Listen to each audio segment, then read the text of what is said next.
Thanks for tuning into Eskimo TV, your home for icy and chilly movie reviews. I'm your host, Jason Escamilla. Make sure you hit that subscribe button so you don't miss future reviews from this channel. Today, I'm reviewing The Post, which is directed by Steven Spielberg and stars Meryl Streep as Catherine or Kay Graham and Tom Hanks as Ben Bradley, who are two people from the Washington Post debating about whether or not to publish parts of the Pentagon Papers. These papers would reveal how the American government tried to keep secrets from the rest of the country about its involvement in the Vietnam War. The government actually begins to make the threat that if these newspapers post the story, they will completely shut them down. If the government wins, the Washington Post will cease to exist. And our main characters realize that there's also a risk that the journalists and publishers involved with the story could be sent to prison. If you publish, We'll be at the Supreme Court next week. Meaning?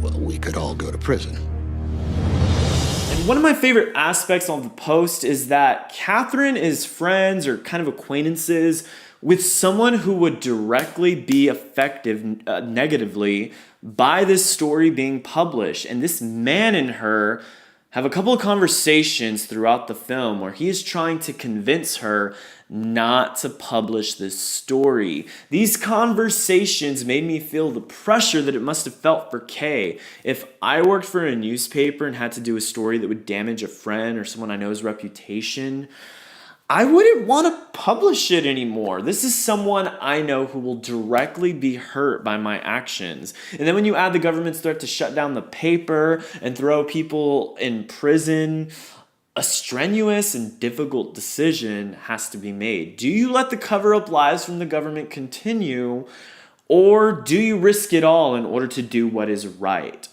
A problem with films that are based on historical events sometimes is that they can make the decision of just telling us these events without making them relatable for a common viewer.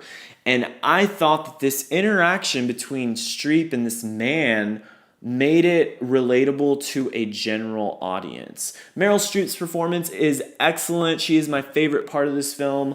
Liz Hannah and Josh Singer, who wrote the script for this movie, gave Meryl Streep some riveting dialogue to work with because there's lots of lines that her character has that are really powerful when you least expect it. I also love the visuals showing the newspapers being created. We get to see close-up and detailed shots of a printing press, which isn't something you get to see all the time. However, the pacing in this movie is a slow burn, which I didn't like.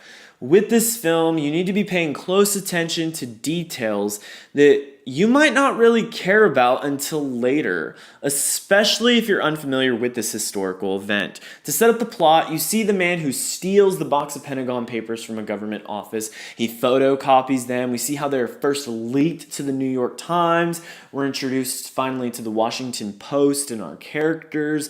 And we also see how they struggle as a smaller paper at the time. It's a lot of setup and dialogue that did drag and bore me for the first part of the movie, and it's not until we are well into the movie that the plot became interesting to me. I thought this movie was good, but you do have to be patient for the build-up to pay off. I'm going to give The Post a B. Are you looking forward to watching The Post and when you get to see it? Or if you've already seen it, let me know what you thought about it in the comments below. And as always, if you enjoyed this review, like this video and subscribe to EskimoTV and hit the bell button right next to it so you can get updates on the latest icy and chilly EskimoTV reviews.